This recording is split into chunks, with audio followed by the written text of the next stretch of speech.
ओम शांति। 19 जनवरी 2023। मीठे प्यारे बाबा के आज के मधुर महावाक्य। आज की मुरली के कुछ मुख्य पॉइंट्स। आज बाबा हमें समझाते कि हम बच्चों को स्वयं को निराकार आत्मा समझ एक निराकार बाप को ही याद करना है। किसी भी देहधारी को याद नहीं करना है। हमें मरजीवा बन पुरानी बातों को बुद्धि से बिल्कुल भूल जाना है। बाबा के इस रचे हुए रुद्र यज्ञ में हम बच्चों को संपूर्ण स्वाहा होना है। बाबा समझाते कि हम बच्चों को अपने समय की और दिनचर्या की एक्यूरेट सेटिंग करनी है। ऐसे करने से हम अपना बहुत समय और एनर्जी बचा सकते हैं। बाबा कहते कि 1000 भुजाओं वाला बाप हमारे साथ है, तो हम एक कार्य के बजाय 1000 कार्य एक्यूरेट कर सकते हैं। तो चलिए सुनते हैं आज की बाबा की मीठी प्यारी मुरली। ओम शांति। बाबा कहते, मीठे बच्चे, साकार शरीर को याद करना भी भूत अभिमानी बनना है, क्योंकि शरीर 5 भूतों का है। तुम्हें तो देही अभिमानी बन एक विदेही बाप को याद करना है। प्रश्न, सबसे सर्वोत्तम कार्य कौन सा है जो बाप ही करते हैं? उत्तर, सारी तमोप्रधान सृष्टि को सतो प्रधान सदा सुखी बना देना, यह है सबसे सर्वोत्तम कार्य जो बाप ही करते हैं। इस ऊंचे कार्य के कारण उनके यादगार भी बहुत ऊंचे ऊंचे बनाए हैं। दूसरा प्रश्न, किन 2 शब्दों में सारे ड्रामा का राज आ जाता है? उत्तर, पूज्य और पुजारी। जब तुम पूज्य हो तब पुरुषोत्तम हो, फिर मध्यम कनिष्ठ बनते। माया पूज्य से पुजारी बना देती है। गीत, महफिल में चल उठी क्षमा परवाने के लिए। ओम शांति। भगवान बैठ बच्चों को समझाते हैं कि मनुष्य को भगवान नहीं कहा जा सकता। ब्रह्मा विष्णु शंकर का भी चित्र है, उनको भगवान नहीं कह सकते। परम पिता परमात्मा का निवास उनसे भी ऊंच है, उनको ही प्रभु ईश्वर भगवान आदि कहते हैं।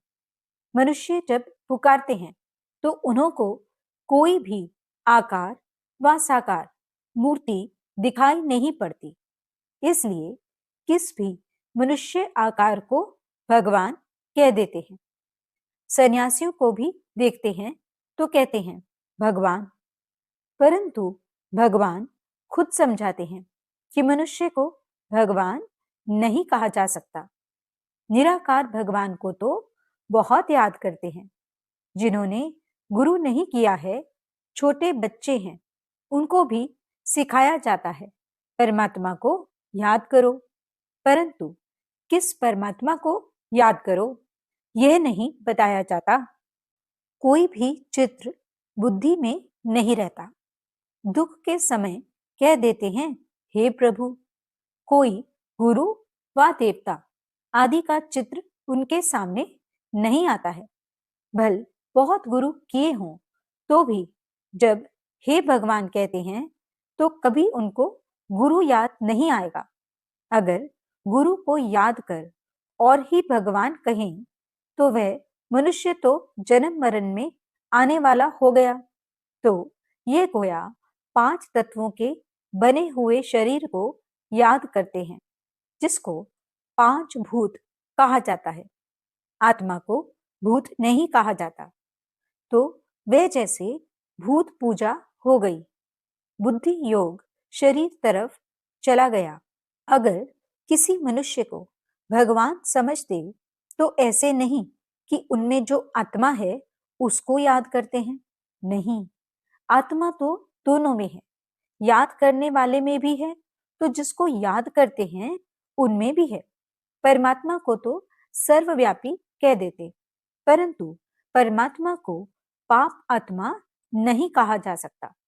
वास्तव में परमात्मा नाम जब निकलता है तो बुद्धि निराकार तरफ चली जाती है।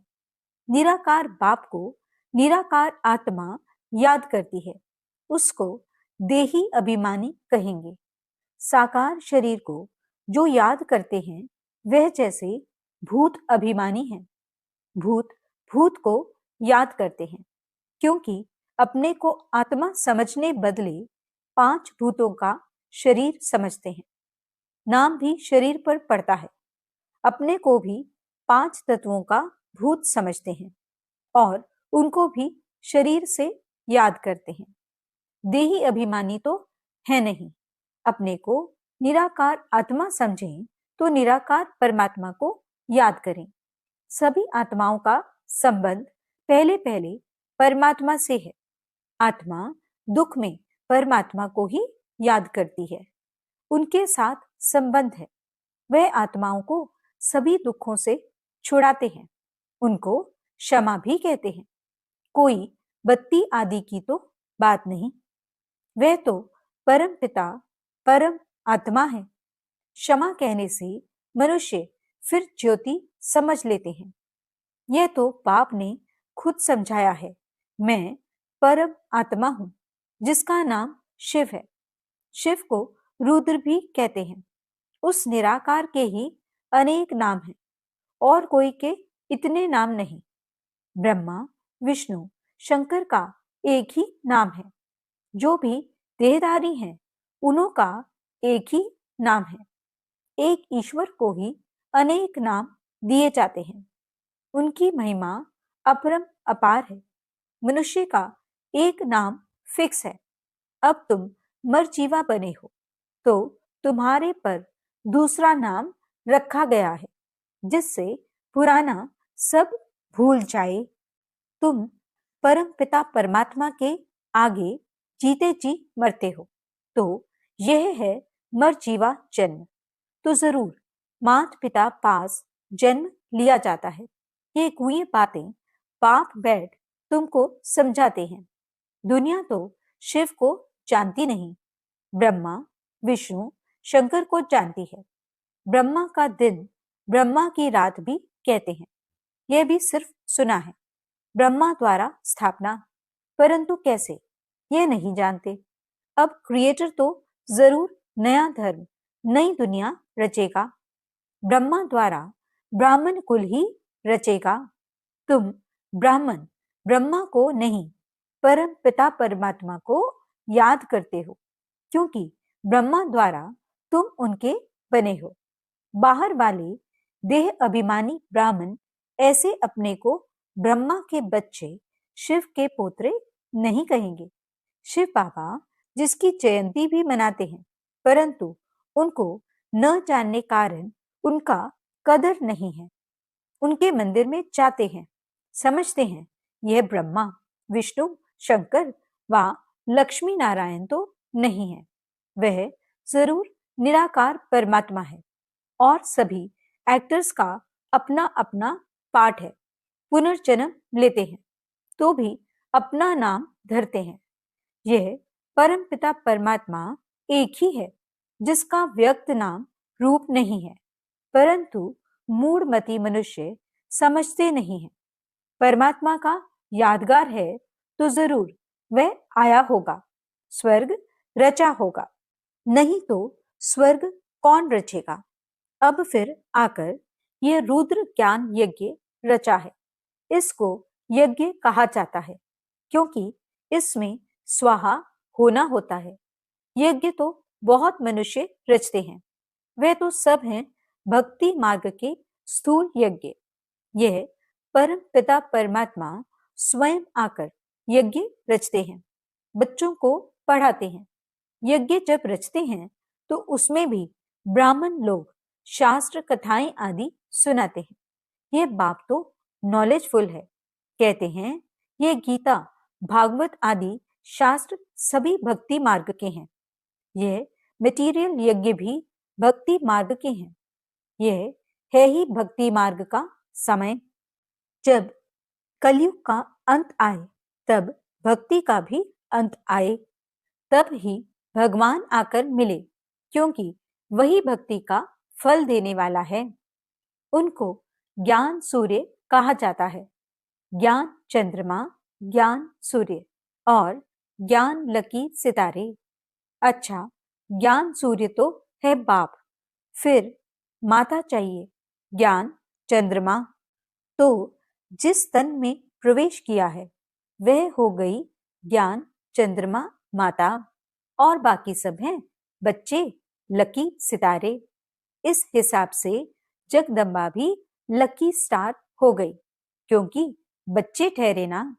स्टार्स में कोई सब में तीखा भी होता है, वैसे यहाँ भी नंबरवार हैं। वह हैं स्थूल आकाश के सूर्य, चांद और सितारे, और यह है ज्ञान की बात। जैसे वह पानी की नदियां, और यह है ज्ञान की नदियां जो ज्ञान सागर से निकली हैं। अब शिव जयंती मनाते हैं। जरूर वह सारे सृष्टि का बाप आते हैं, आकर जरूर स्वर्ग रचते होंगे। बाप आते ही हैं आदि सनातन देवी देवता धर्म की स्थापना करने, जो प्राय लोप हो गया है। गवर्नमेंट भी कोई धर्म को नहीं मानती है, कहते हैं हमारा कोई धर्म नहीं। यह ठीक कहते हैं। बाप भी कहते हैं भारत का आदि सनातन देवी देवता धर्म प्राय लोप है। धर्म में ताकत रहती है। भारतवासी अपने दैवी धर्म में थे तो बहुत सुखी थे। वर्ल्ड ऑलमाइटी अथॉरिटी राज्य था। पुरुषोत्तम राज्य करते थे। श्री लक्ष्मी नारायण को ही पुरुषोत्तम कहा जाता है। नंबरवार ऊंच नीच तो होते हैं। सर्वोत्तम पुरुष, उत्तम पुरुष, मध्यम, कनिष्ठ पुरुष तो होते ही हैं। पहले पहले सभी से सर्वोत्तम पुरुष जो बनते हैं वही फिर मध्यम कनिष्ठ बनते हैं। तो लक्ष्मी नारायण हैं पुरुषोत्तम, सभी पुरुषों में उत्तम। फिर नीचे उतरते हैं तो देवता से क्षत्रिय, क्षत्रिय से फिर वैश्य, शूद्र, कनिष्ठ बनते हैं। सीताराम को भी पुरुषोत्तम नहीं कहेंगे। सभी राजाओं के राजा सर्वोत्तम सतो प्रधान पुरुषोत्तम हैं लक्ष्मी नारायण। ये सब बातें तुम्हारी बुद्धि में बैठी हैं। कैसे यह सृष्टि का चक्र चलता है। पहले पहले उत्तम, फिर मध्यम, कनिष्ठ बनते हैं। इस समय तो सारी दुनिया तमो प्रधान है। ये बाप समझाते हैं।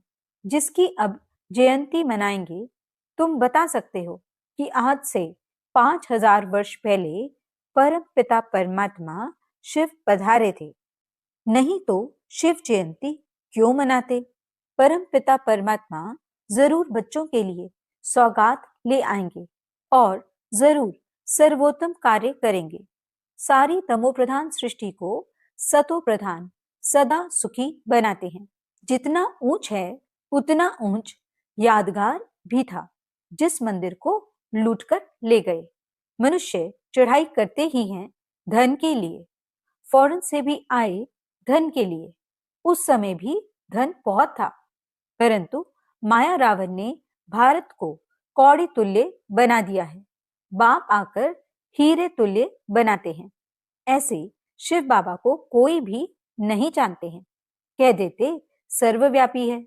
ये कहना भी भूल है। नैया पार करने वाला सतगुरु एक है, डुबोने वाले अनेक हैं। सभी विषय सागर में डूबे हुए हैं। तब तो कहते हैं इस असार संसार विषय सागर से उस पार ले चलो जहां क्षीर सागर है। गाया भी जाता है कि विष्णु क्षीर सागर में रहते थे। स्वर्ग को क्षीर सागर कहा जाता है, जहां लक्ष्मी नारायण राज्य करते थे। बाकी ऐसे नहीं, विष्णु वहां क्षीर सागर में विश्राम करते हैं। वो लोग तो बड़ा तालाब बनाकर उसके बीच में विष्णु को रखते हैं। विष्णु भी लंबा चौड़ा बनाते हैं। इतने बड़े तो लक्ष्मी नारायण होते नहीं, बहुत बहुत 6 फुट होंगे। पांडवों के भी बड़े बड़े बुत बनाते हैं। रावण का कितना बड़ा बुत बनाते हैं। बड़ा नाम है तो बड़ा चित्र बनाते हैं। बाबा का नाम भल बड़ा है, परंतु उनका चित्र छोटा है।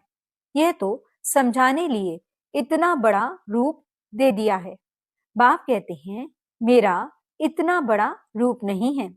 जैसे आत्मा छोटी है, वैसे ही मैं परमात्मा भी स्टार मिसल हूं। उसको सुप्रीम सोल कहा जाता है। वह है सबसे ऊंच। उसी में सारा ज्ञान भरा हुआ है। उनकी महिमा गाई हुई है कि वह मनुष्य सृष्टि का बीज रूप है, ज्ञान का सागर है, चैतन्य आत्मा है। परंतु सुनावे तब जब ऑर्गन्स लेवे। जैसे बच्चा भी छोटे ऑर्गन से बात नहीं कर सकता है। बड़ा होता है तो शास्त्र आदि देखने से अगले संस्कारों की स्मृति आ जाती है। तो बाप बैठ बच्चों को समझाते हैं, मैं फिर से 5000 वर्ष बाद तुमको वही राजयोग सिखाने आया हूं। श्री कृष्ण ने कोई राजयोग नहीं सिखाया है। उन्होंने तो प्रारब्ध भोगी है।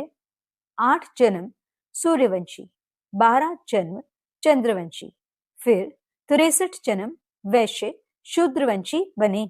अभी सबका यह अंतिम जन्म है।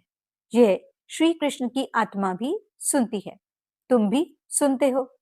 यह है संगम युगी ब्राह्मणों का वर्ण। फिर तुम ब्राह्मण से जाकर देवता बनेंगे।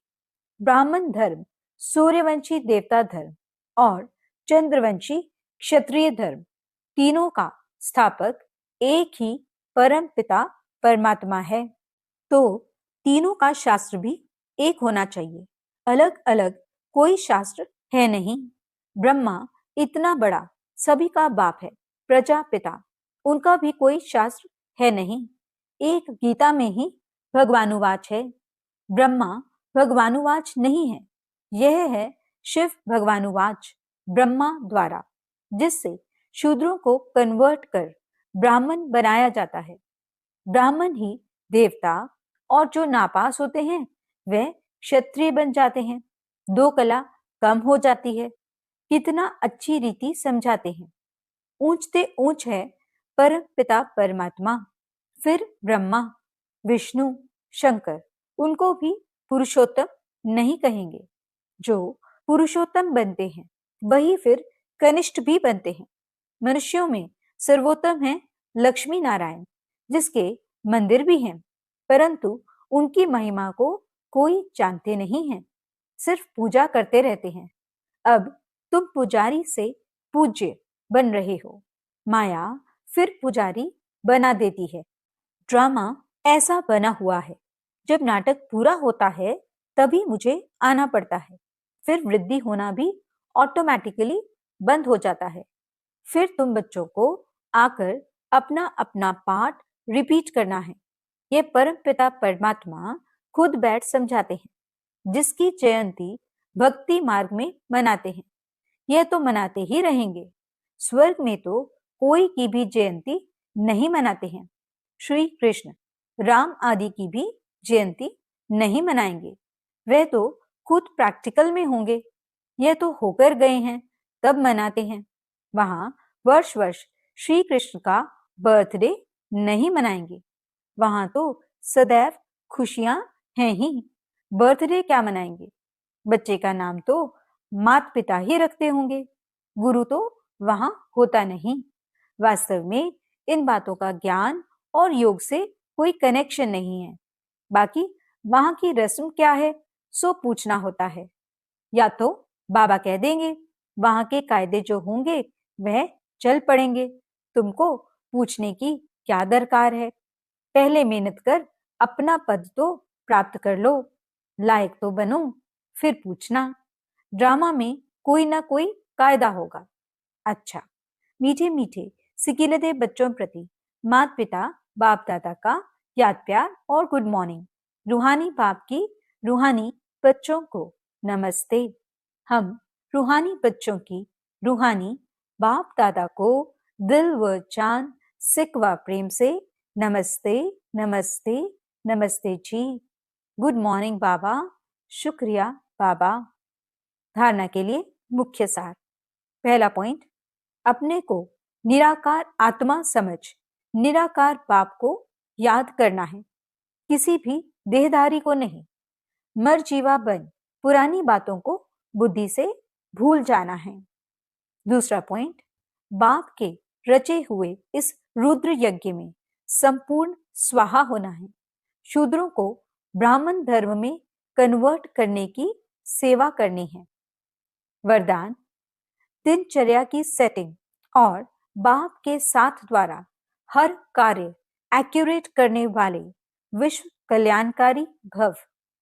दुनिया में जो बड़े आदमी होते हैं उनकी दिनचर्या सेट होती है। कोई भी कार्य एक्यूरेट तब होता है जब दिनचर्या की सेटिंग हो। सेटिंग से समय, एनर्जी सब बच जाते हैं। एक व्यक्ति 10 कार्य कर सकता है, तो आप विश्व कल्याणकारी जिम्मेवार आत्माएं हर कार्य में सफलता प्राप्त करने के लिए दिनचर्या को सेट करो और बाप के साथ सदा कंबाइंड होकर रहो। 1000 भुजाओं वाला बाप आपके साथ है, तो एक कार्य के बजाय 1000 कार्य एक्यूरेट कर सकते हो। स्लोगन, सर्व आत्माओं प्रति शुद्ध संकल्प करना ही